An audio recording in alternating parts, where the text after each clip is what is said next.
Hello guys, आज मैं आपको डॉक्टर कबीर की कहानी सुनाने जा रहा हूँ। डॉक्टर कबीर, जो कि अब आसमान की तरफ देखते ही नहीं, कभी भी नहीं।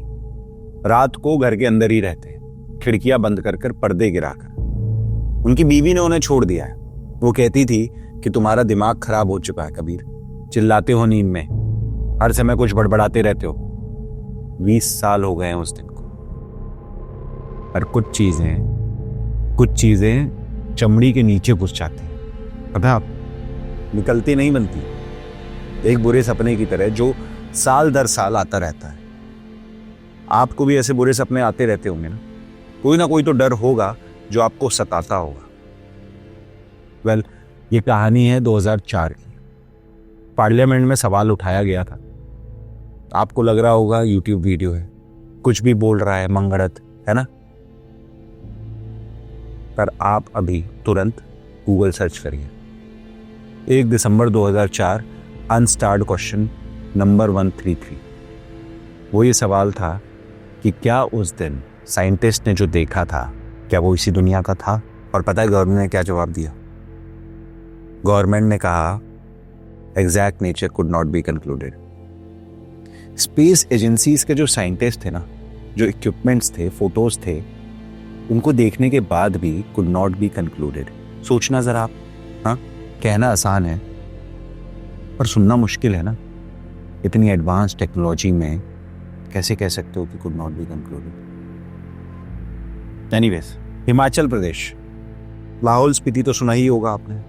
बहुत ही फेमस ट्रैवल डेस्टिनेशन है जहाँ पे लोग जाते हैं।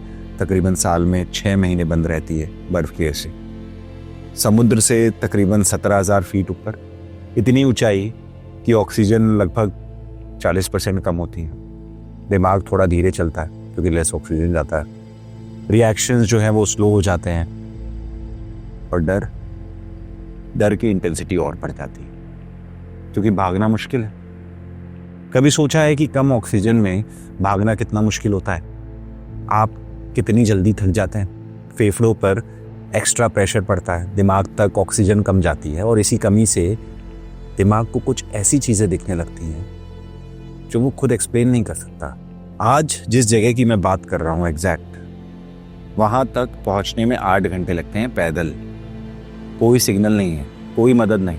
अगर कुछ हो भी जाए ना, चिल्लाने का कोई फ़ायदा नहीं है क्योंकि दूर दूर तक कोई इंसान ही नहीं। वहाँ पे 5 साइंटिस्ट गए थे स्पेस एजेंसी से, धर्मशाला कॉलेज से, एक ग्लेशियर की स्टडी करते। टीम में एक लोकल बंदा भी था, सोनम, वहाँ का गाइड, रीजनल एक्सपर्ट। वो ना सबसे ज़्यादा शांत था, अपने काम से काम रखता था, कम बोलता था और बहुत ही काम नेचर वाला था।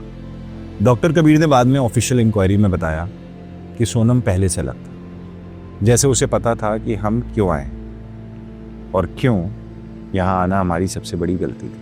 पहली रात सबने अपना कैंप लगाया। ठंड एज यूजुअल बहुत ज़्यादा थी, 17,000 फीट पे, लगभग -10 डिग्री सेल्सियस। सब टेंट्स में थे पर नींद नहीं आ रही थी। डॉक्टर कबीर लेटे हुए थे, आंखें बंद, पर उन्हें ना फील हो रहा था कि जैसे कोई टेंट के बाहर खड़ा है, देख रहा है।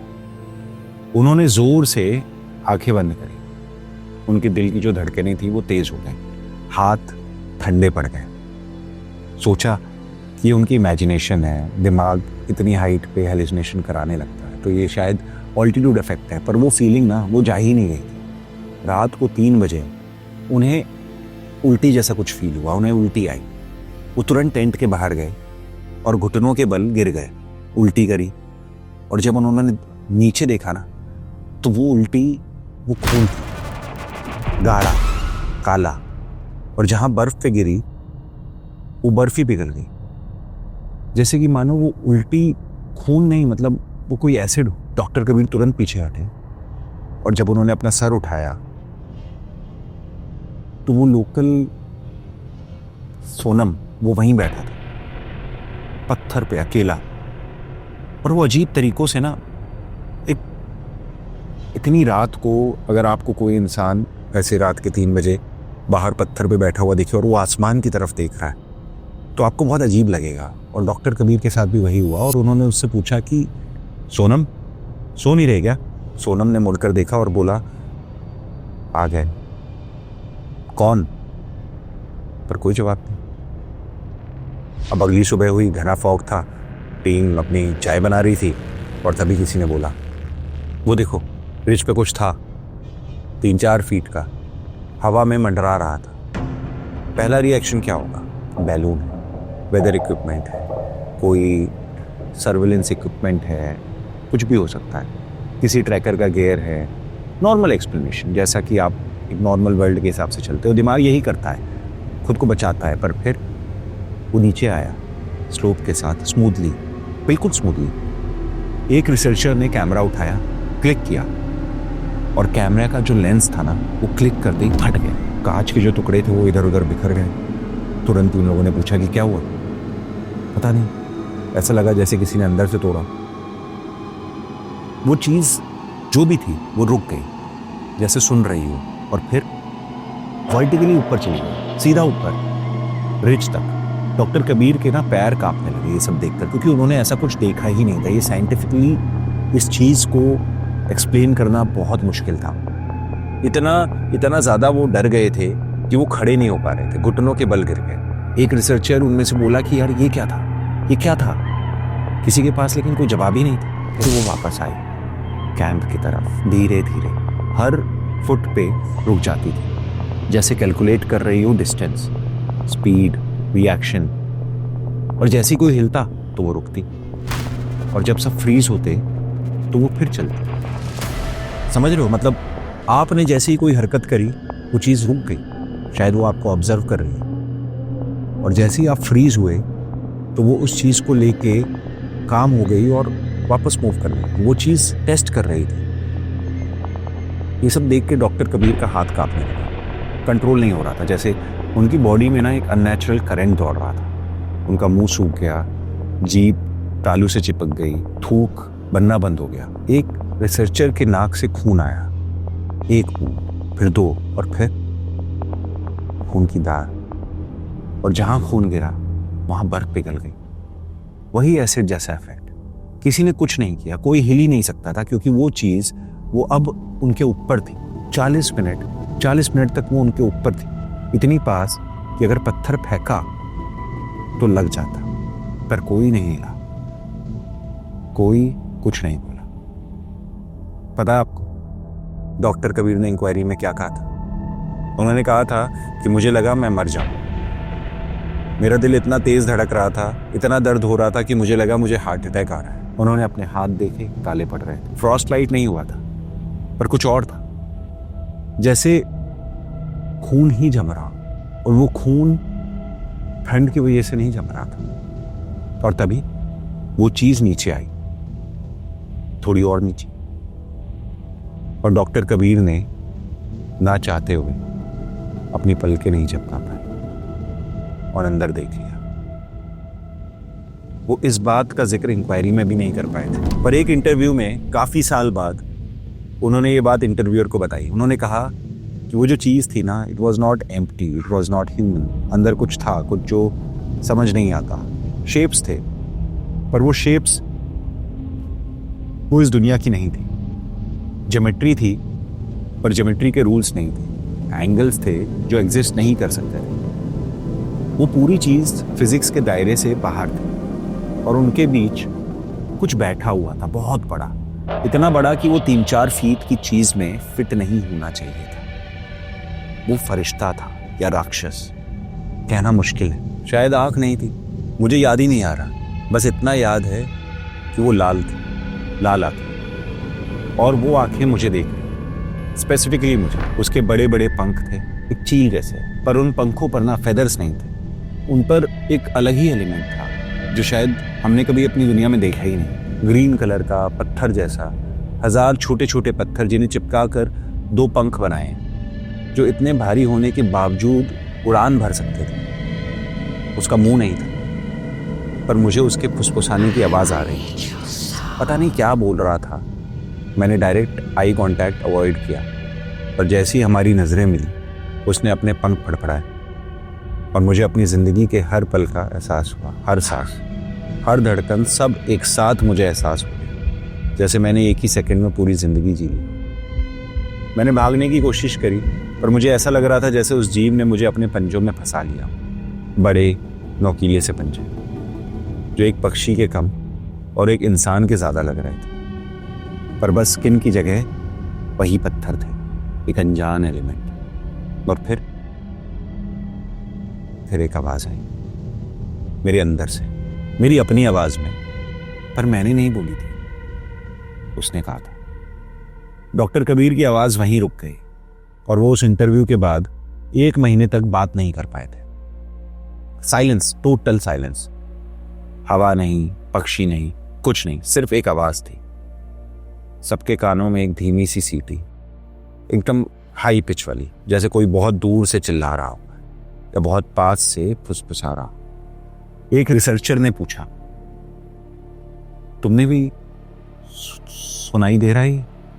डॉक्टर कबीर ने सर हिलाया, पर उनमें से एक था जो कुछ और सुन रहा था। वो था सोनम। बाद में उसने बताया कि एक कलीग को कि उसने आवाज सुनी थी, पैटर्न था, रिपीट हो रही थी, वर्ड्स नहीं थे पर कम्युनिकेशन थी। क्या कह रही थी वो? लेकिन सोनम चुप रहा बहुत देर तक। फिर बोला, पूछ रही थी। क्या पूछ रही थी? हम कौन हैं, कितने हैं, क्या कर सकते हैं? और मैंने जवाब दे दिया। जवाब दे दिया? हाँ। क्या बताया तूने? सोनम मुस्कुराया। वो मुस्कान, डॉक्टर कबीर ने इंक्वायरी में कहा कि वो मुस्कान एक इंसान की नहीं थी। और फिर अचानक वो चीज ऊपर चली गई, नॉर्थ की तरफ, तेजी से गायब, जैसे थी ही नहीं। और सब गिर गए, लिटरली गिर गए, जैसे पपेट की स्ट्रिंग कट गई है ना, वैसे घुटनों के बल, हाथ जमीन पे। एक रिसर्चर उल्टी कर रहा था बार बार, एक बेहोश हो गया, 10 मिनट बाद उठा, उसे कुछ याद ही नहीं था। डॉक्टर कबीर का पूरा शर्ट पसीने से गीला था, -10 डिग्री में सोचो पसीना आ गया। पर सोनम खड़ा था सीधा, शांत, नॉर्थ की तरफ देख रहा था। डॉक्टर कबीर ने पूछा, सोनम ठीक हो? सोनम ने मुड़ा और देखा उन्हें और मुस्कुराया। वही मुस्कान। वापस आने में 2 दिन लग गए। कोई ज़्यादा बात नहीं कर रहा था। 2 रिसर्चर्स ने एक्सपीडिशन के बाद रिसर्च ही छोड़ दी। उनके लिए ये एक्सपीरियंस बहुत ही ज़्यादा टेरिफाइंग था। एक ने 3 साल बाद अपनी जान ले ली। किसी को नहीं पता कि उन्होंने सुसाइड क्यों किया। डॉक्टर कबीर को आज भी बुरे सपने आते हैं। 20 साल से एक ही सपना, वही चीज़ उनके ऊपर देखती हुई। रिपोर्ट हुई, पुलिस, मिलिट्री, ऑफिशियल चैनल्स, सारी फोटोज एनालाइज हुई, पर रिजल्ट्स कभी पब्लिक नहीं हुए। पार्लियामेंट में सवाल उठाया गया था इस बात को लेकर। गवर्नमेंट का जवाब था, exact nature could not be concluded. 20 साल बाद भी, इतनी टेक्नोलॉजी के बाद भी, इतनी पिक्चर्स होने के बावजूद भी जवाब आया कि exact reason could not be concluded. अब आपके दिमाग में आ रहा होगा कि सोनम का क्या हुआ। सोनम बदल गया था। वापस आने के बाद वो नॉर्मल नहीं था। वो खाना कम खाता था, सोया नहीं करता था, रात भर बैठा रहता था, आसमान की तरफ देखता था। किसी ने पूछा कि तुझे डर नहीं लगता? तो सोनम ने उससे कहा कि डर, जैसे उसे ये वर्ड समझ ही नहीं आया, जैसे डर क्या होता है भूल गया हो। डर किस चीज का? उस चीज का जो वहां थी। सोनम हंसा। वो तो हमेशा थी, हमेशा से है, बस हमें पहले देखा नहीं था। अब देख लिया और वो भी हमें देख रही है, हमेशा। 1 साल बाद सोनम गायब हो गया। घर पे था रात को, पर सुबह नहीं था। खिड़की खुली थी, बाकी सब नॉर्मल था। पुलिस ने केस फाइल किया मिसिंग पर्सन, लेकिन वो कभी नहीं मिला। उसने किसी से कोई कांटेक्ट नहीं किया कभी, सिवाय डॉक्टर कबीर के, जिनको उसका लास्ट कॉल आया था 1 रात 2:30 बजे। सोनम की आवाज थी। वो वापस आए। कौन? सोनम, कहाँ हो तुम? सोनम ने डॉक्टर कबीर से कहा कि वो मुझे ले जाएंगे, मैंने प्रॉमिस किया था। डॉक्टर कबीर ने पूछा, क्या प्रॉमिस किया था सोनम?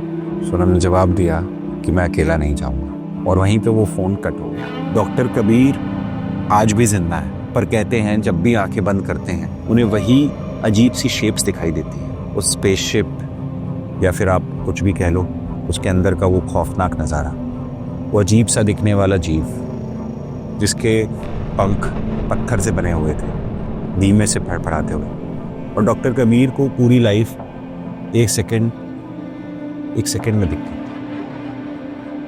और वो आँख, 1000 आँखें जो उन्हें देखती है, एक ताक बिना ब्लिंक किए।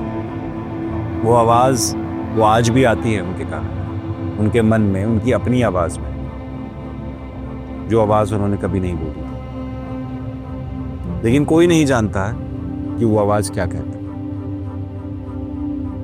आप भी सोच रहे होंगे ना, ऐसा क्या कहा होगा उसने डॉक्टर कबीर को? ऐसा क्या ही बोल सकता है एक अच्छे भले साइंटिस्ट को, जो कि बहुत ही ज़्यादा रैशनली सोचता है? ऐसी क्या बात कही होगी कि जो उस साइंटिस्ट को पागल कर दे? किसी दिन अगर आपको आसमान में कोई ऐसी अजीब सी चीज़ दिखे ना, तो समझ जाइएगा कि आपको अपना जवाब वहीं से मिलेगा। पर सवाल ये है कि क्या आप वो आवाज़ सुन पाएंगे? डॉक्टर कबीर की ये कहानी आपको कैसी लगी अपने कमेंट सेक्शन में बताइए। ये कहानी तो यहीं ख़त्म होती है। ऐसी और कहानियाँ सुनने के लिए सब्सक्राइब करें हमारे चैनल को।